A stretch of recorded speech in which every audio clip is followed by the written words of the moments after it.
Hey guys, Jake Marsh's here. Wanted to make a fairly brief video on the concept of the core Yamnaya as it relates to a specific subset of the Yamnaya population. And this concept of the core Yamnaya comes from a couple papers that came out earlier this year in February.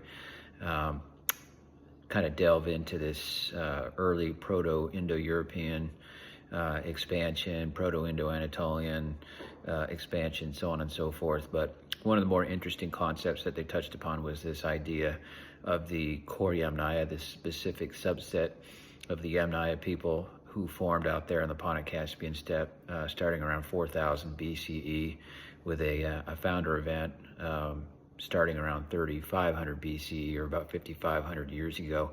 And the intent was to try to tie late Proto-Indo-European languages to this specific core Yamnaya group of people who formed out there on the Pontic-Caspian steppe. And the linguistic legacy, I guess, of the core Yamnaya via these late Yamnaya migrants exists still to this day, at least partially in terms of the languages spoken by Albanians, by Greeks, as well as Armenians. And so this core Yamnaya founder event, there was a founder event window that occurred between roughly 3750 and 3350 or 3300 BC. So there's about a 350 to 400 year window that occurs between those dates. And as best I've noticed, there's 3 Y DNA haplogroups or Y DNA lineages with multiple branching events that occur between about 3700, 3650 BCE and 3300 BCE, all 3 of which have been found in Yamnaya/core Yamnaya samples. So I think that these 3 lineages kind of represent the, in part, the lineages of the core Yamnaya, and I just wanted to touch upon that today, looking at a few different slides here. So looking at the first paper was the genetic origins of the Indo-European study, fairly well known paper, very much talked about. There's a twin study to that paper as well that came out at the exact same time in Nature, the journal Nature, called the Genomic History of the North Pontic region from the Neolithic to the Bronze Age. And both papers kind of delved into this concept or this idea of the core Yamnaya with more or less pretty consistent definitions. Looking at the North Pontic paper, just looking here at their definition in the sort of orange square there, following figure 7, we define a group we call core Yamna, who we represent by a set of 104 individuals that are archaeologically assigned to the Yamna and Afanasyevo cultures, all of whom have excellent data quality and that are genetically homogeneous according to QP wave. In figure 7, we show that these individuals descend with little or no mixture from an ancestral population that began expanding from a small founding group around 3750 to 3350 BCE. Core Yamna is also the largest ancestral source in all individuals carrying Yamna ancestry, who differ only in having additional admixture from local populations that the core Yamna must have encountered during their expansion. In figure 7, we provide multiple lines of evidence that the core Yamna, and likely the Yamnaya culture itself, formed in the Dnipro-Don area of the northeastern North Pontic region, while not being able to narrow their geographic origin further based on genetic evidence alone. So again, there's that key date range for the core Yamnaya founder event between 3750 and 3350 BCE. The genetic origin of the Indo-Europeans paper had a very similar definition. From here, we read, it says that from the Sredni Sti to Yamnaya, 4th millennium BCE, we estimate the population growth trajectory of the core Yamnaya using something called HAP-NELD. It's a methodology that can infer effective population size fluctuations in low coverage ancient DNA data. Figure 5 shows the results separately analyzed for core Yamnaya, dating to the first 300 years of our sampling, 25 samples who produce a 95% confidence interval of 3829 to 3374 BCE for the time before growth and 3642 to 3145 BCE for core Yamnaya groups from the later 300 years, 26 samples. In both cases, these correspond to growth from an effective number of reproducing individuals of just a few thousand people. These intervals overlap at 3642 to 3374 BCE, corresponding to the late Srednyi-Steag period. Taken together with the admixture dating, these findings point to a scenario where the Srednyi-Steag were largely formed by admixture before 4000 BCE, likely somewhere within the geographic span of the Dnipro-Don-Klein. Half a millennium later, a subgroup of them developed cultural innovations that allowed them to expand dramatically, manifesting in a way that can be detected in the archaeological record around 3300 BCE in both the Pontic and the Caspian steppes. So there they go, give you some specific data in terms of what they think the population size was for this sort of early portion of the core Yamnaya founder event. They estimate that it was right around 3,000 individuals. So figure a 1-to-1 ratio of men to women. You got about 1,500 guys in that original core Yamnaya population.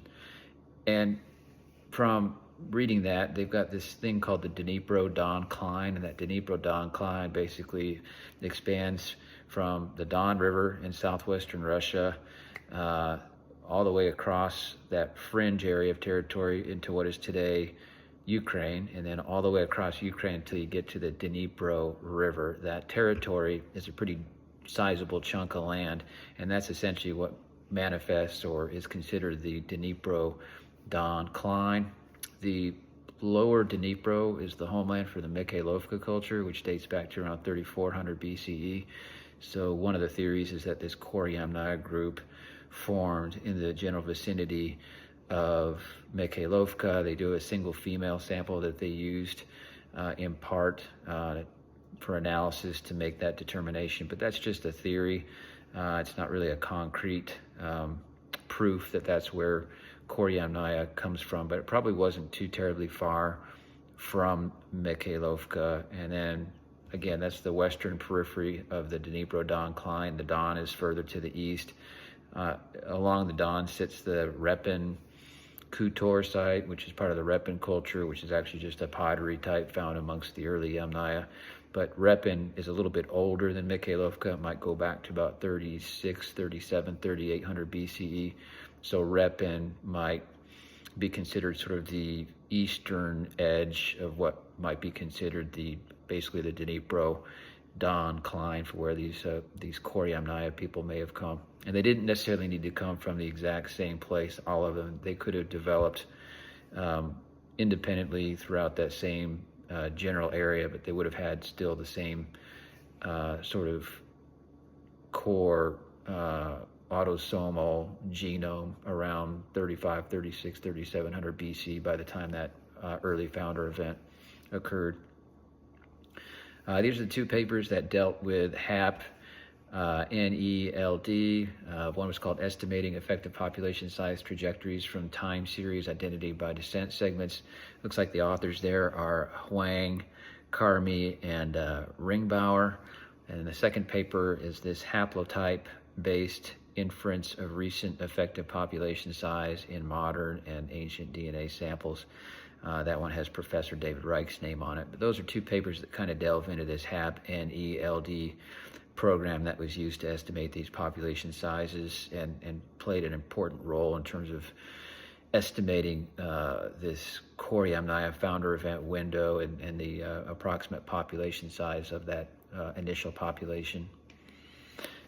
Looking at the concept of the core Yamnaya, core Yamnaya began to form roughly around 4000 BCE, and the genetic origin of the Indo-European study talks about this Caucasus Lower Volga area, and you essentially have these samples that are spanning from the Caucasus further north to sort of like the northern portion of the Lower Volga. There's a site called Berezhnovka 2, And this general area creates this Caucasus Lower Volga cline, or this CLV cline.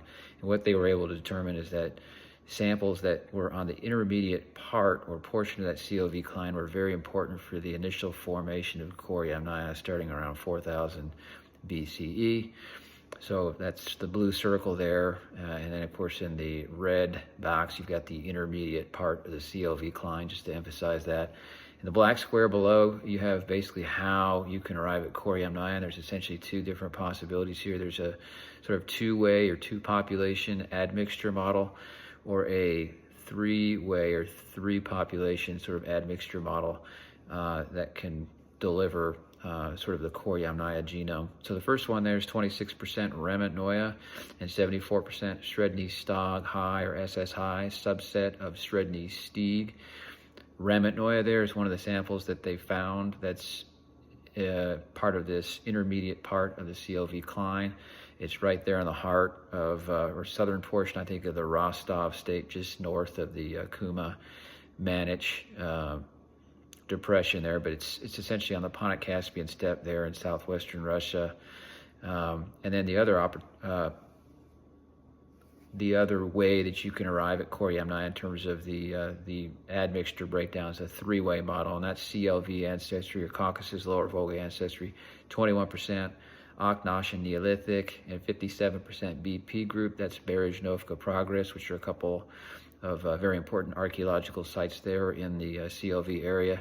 And then last but not least is Dnipro-Don ancestry, 23% GK2, which is Golubaya Krenitsa, which is a site that's located there in southwestern Russia, not far from Ukraine. So those are the ancestry components. Here's the Caucasus Lower Volga cline, and the red circle there's the Yamnaya site. Again, that's a hybrid sort of genome that's sort of split Caucasus Eneolithic with steppe Eneolithic autosomal ancestry. So it's very unique, but it played a very important role in the formation of core Yamnaya, and it's quite omnipresent amongst a lot of different Yamnaya sites spread out across the Pontic-Caspian steppe. I throw this site in here, or this particular sample from Zolotarevka, Russia. Yamnaya, backing up, was a R1b V1636 individual. That's the Y-DNA haplogroup. Zolotarevka is also on essentially the equivalent of a Caucasus Lower Volga cline. This sample was not out at the time that these two aforementioned papers were published, but it came out as part of a separate study called The Rise and Transformation of Bronze Age Pastoralists in the Caucasus, which is an excellent paper. Really one of the best papers I've ever read in terms of ancient DNA studies. But they had a really interesting 3930 BCE C14 dated early Yamnaya / pre-Yamnaya sample from Zolotarevka, Russia, which is very close to Yamnaya, and it's essentially the exact same thing. It's a hybrid Caucasus Eneolithic / steppe Eneolithic sample, sort of a 50-50 split between those two groups. And sure enough, as a result of that, it sits at an intermediate point or an intermediate position along what is the equivalent of a Caucasus Lower Volga cline or a CLV cline. So that individual is under haplogroup J2b L283. Wanted to include that because J2b L283, of course, has been found now amongst a number of ancient Yamnaya samples there on the Pontic-Caspian steppe, in addition to Zolotarevka. But this is a great explanation for people wondering, how did J2b L283 wind up amongst the Yamnaya? This is specifically and probably exactly how J2b L283 wound up found amongst the Yamnaya, but more specifically the core Yamnaya, because this type of genome was very important for that early formation around 4000 BCE. This is a slide from a Nick Patterson presentation. Again, he kind of hits upon this bottleneck around 3500 BCE, which is the same thing as that core Yamnaya founder event. According to Nick Patterson, the population may have been even smaller than 3,000 people. It may have been closer to just a couple hundred, he thinks. And that may be very, very early in that core Yamnaya founder event, maybe around 3700, 3750 BCE. So it was, in fact, no matter how you slice it and dice it, it was a very small population.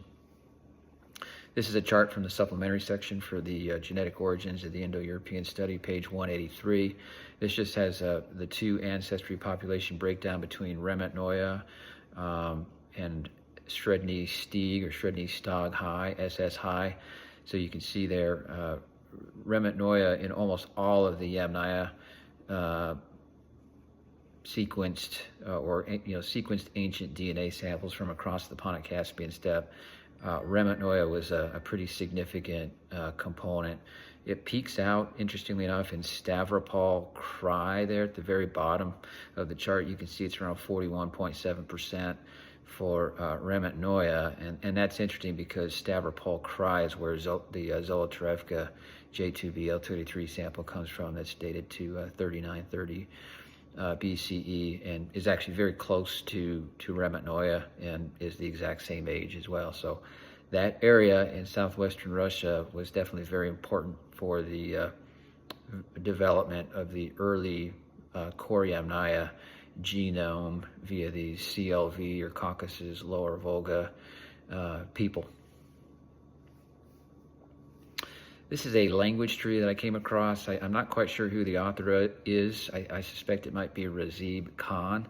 And so if it is his, I'm borrowing it for the sake of just looking at which languages are affiliated with the late Yamnaya, and then before that, the core Yamnaya. In that light blue square, you can see later Yamnaya. There's a few languages that exist still to this day: Albanian, Armenian, and Greek. Greeks via the Mycenaean Greeks, which is one of the earliest attested Indo-European languages. Some people will refer to these languages as late Proto-Indo-European or LPIE. And so that's essentially the linguistic legacy that survives to this day, where you have men and women in this who speak those three languages today. And so those languages are at least in part descended from these late Proto-Indo-Europeans via late Yamnaya, who come directly from core Yamnaya. And that's it. Every other Indo-European language that's spoken other than those languages descends basically from the corded Ware people, who also had a lot of Yamnaya ancestry, but are sort of an intermediary group, not directly tied to core Yamnaya linguistically. So that's essentially the big difference. Illyrian is obviously in there. Illyrian is an extinct language, but Illyrian is tied to Albanian, and another language that's associated with Illyrian and therefore Albanian is Masapic on the other side of the Adriatic from Albania and the Western Balkans there in southeastern Italy. There was the Masapian people there, and they spoke this language called Masapic, which is an extinct language as well. So I think the big lesson learned here is there were a lot of languages spoken by the late Yamnaya or the core Yamnaya that have gone extinct, and we're fortunate enough to have a few today that are still alive. Linguistically, I'm not a linguist, as I've mentioned before. Obviously, I'm not a linguist, but one interesting thing, might just be a coincidence, but no one really knows for sure exactly what did the Yamnaya believe. What are their beliefs? We have some ideas about their language, but if you look at these three languages that survive to this day, they do have, I can't speak for Armenian because I haven't had a chance to look at it, but looking at Greek, looking at Albanian, and looking at Masapian, it looks like they have a very similar word amongst all three groups for Zeus. Now, obviously, Greeks use the word Zeus to describe Zeus, essentially the Indo-European sky god. The Albanians, I might be mispronouncing this, but I think that they say Zeus, which is essentially, that sounds exactly like Zeus, right? And then the Masapic or the Masapian people would say Zeus. So you have Zeus, Zeus, Zeus. And so that kind of makes me wonder if this religious belief, this idea of there being an Indo-European sky father, this Zeus figure, if this concept of Zeus maybe developed somewhere there on the western Pontic-Caspian steppe, whether it be western Ukraine or Moldova.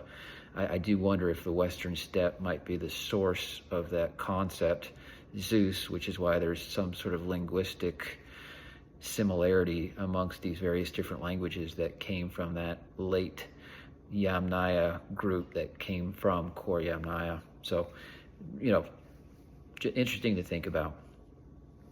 Mentioned the lineages or the Y-DNA haplogroups and the founder event window earlier. The founder event window is between about 3750 and 3300 BCE, and there's 3 Y-DNA haplogroups that have branching events that spin off between about 3700, 3600, and 3300 BCE, and those haplogroups are R1b Z2103, J2b L283, and R1b PF7562 / PF7563. And so looking at J2b L283, we've obviously got the Z2103 sample, Zolotarevka, Russia, again, 3930 BCE, C14 carbon dated.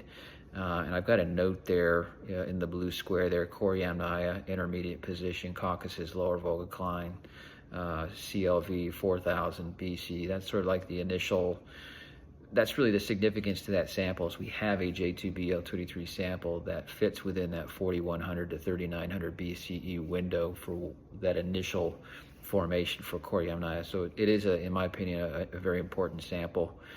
And then I don't want to go through all the individual branches, but I noted all the individual branches in blue with red circles that have 35 or 3600 BCE branching events, which is essentially the very early portion of that core Yamnaya founder event window. So we have several branches under J2b L283 that have that 3600, 3500 BCE pattern.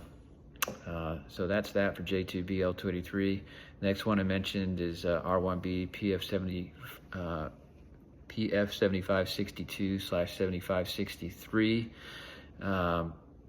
Incidentally, backing up on J2b L283 really quick, we do have a few other Yamnaya samples in both western and eastern Moldova under J2b L283. The most recent one, I think, were twins from a kurgan called the Konstantinovka kurgan there in Konstantinovka, Moldova, which is on the border with Ukraine. Those date back to about 2500 BCE, and they are underneath the Z597 branch of J2b L283, which is significant because the vast majority of people who belong to haplogroup J2b L283 descend from the Z597 branch, including just about everyone in the Balkans, whether it be Albania, Montenegro, Croatia, Slovenia. Most everyone is from the Z597 branch, so very important find. Along with the Krihanavik sample that came out in the Genetic Origins of Indo-European Study as well. That one's a little older, dates back to about 2900, maybe 2700 BCE, but that one had about 84% core Yamnaya ancestry. So that's an example of J2b L283 being discovered with core Yamnaya autosomal DNA. Again, getting back to R1b PF7562, this is a very interesting lineage. It's been found throughout, I want to say, Mycenaean Greece. There's several different sites there where it's been found. It's also been found, I believe, in Albania in a fairly old sample there. So it's definitely had a presence in the Balkans. And you can see there, looking at some of the Armenian flags, it's definitely moved into Armenia as well. Initial branching event shows a formation, first branch there 6,400 years before present, and a TMRC at 5,400 years before present, or 3,400 BCE, which puts it right there in the middle of the sort of the founder event for the core Yamnaya. And then obviously you got the subsequent branches after that. All show branching events at 3,400 BCE or 5,400 years before present. For both PF7562 and 7563. So very interesting lineage. I do believe it's been found amongst the Yamnaya. I came across this, I think this is in the Genetic Origins, the Indo-European Study. There's a sample here called I-10500 or I-10500, RSTM_1 from Rost, Magura, Barber Louis, burial number 1. This is in, I believe it's in Western Romania or Oltenia, Romania. And they have them listed as R1b PF7562. So I don't know if that's a bad call or not on that lineage for that particular ancient DNA sample. I didn't see it at familytreedna.com when I was looking at their phylogenetic tree for that PF7562 branch. But here's a picture of the burial. It was studied all the way back in 1950. So this individual must have been one of the archaeologists working on the dig, and that picture looks like it's probably 75 years old. So 1950 sounds about right. And that's the R1b PF7562 individual. And to the left there, you can see a couple, looks like some silver rings, which were frequently found amongst Yamnaya burials there in the Balkans, as well as I believe in the Western steppe, among other locations. So pretty cool burial. And that one dates, I maybe already mentioned it, but it goes back to 2700 BCE, so about 4,700 years ago. And then last but not least is the big kahuna lineage for the Yamnaya and the core Yamnaya. That's R1b Z2103. Very interesting pattern. At the very top of the R1b Z2103 tree is this formation date of 6,100 years before present and a TMRCA of 5,900 years before present, or 4,100 BCE to 3,900 BC. That's exactly when people from the intermediate portion of the Caucasus Lower Volga Cline moved out of the Caucasus Lower Volga area west into Ukraine and admixed with Ukrainians or people with Ukrainian Neolithic hunter-gatherer ancestry and formed core Yamnaya. So just the dates on that, again, 4,100 BC to 3,900 BC, makes me think that there's a high probability that R1b Z2103 originated right there near Zolotarevka or near Remetnoye. I think there's a good chance it could be in that same general vicinity where this lineage was born. So kind of interesting. And then you got a couple other branches down below that that are show formation dates of 5,900 years before present, but a little bit of a gap. TMRCAs at 5,300 years before present, or 3,300 BCE. And every other subsequent branch that I've highlighted or circled is dated to 5,300 YBP or 3,300 BCE. And you'll see why R1b Z2103 was such a successful Yamnaya lineage, because it's like 12 pages of branches that date back to 3,300 BCE. Here's page 1, 2, 3, 4, 5, 6, 7, 8, 9, 10, 11, 12 pages of branching events dating back to about 3,300 BCE. So that's why R1b Z2103 was definitely the big kahuna Yamnaya slash more specifically core Yamnaya lineage. And that's a founder event towards the tail end of the core Yamnaya founder event window for R1b Z2103. But they took off like a rocket ship, and that's why they show up in a lot of these different kurgans, stretching such vast distances across the Pontic-Caspian steppe. So that's basically it in a nutshell. You got core Yamnaya forming initially around 4,000 BCE with people from the intermediate portion of the Caucasus Lower Volga Cline, or the CLV Cline, and they admix with people essentially between the Don and the Dnipro, which is the Don and Dnipro Cline, and they attain Ukrainian Neolithic hunter-gatherer ancestry at that point, and they become fully formed core Yamnaya. They undergo a founder event that starts around 3,650, 3,700 BCE, that lasts till about 3,300 BCE, roughly 400 years. And these are the three lineages, I think, that make up that the bulk of that founder event between R1b Z2103, J2b, L283, and R1b PF7562. Those three lineages are found presently amongst Albanians, amongst Armenians, and amongst Greeks. But more importantly, in terms of ancient DNA, all three lineages have been found in an ancient context, various different Bronze Age burials amongst the Mycenaean Greeks, amongst sites in Albania, Montenegro, as well as Armenia. So in that way, these branches represent people who played probably an important role in terms of the development of those various different languages and the movement of the people who spoke those languages to these various different locales. So that, in my opinion, is core Yamnaya and is the significance of core Yamnaya in a nutshell. So thanks for your time. Appreciate it.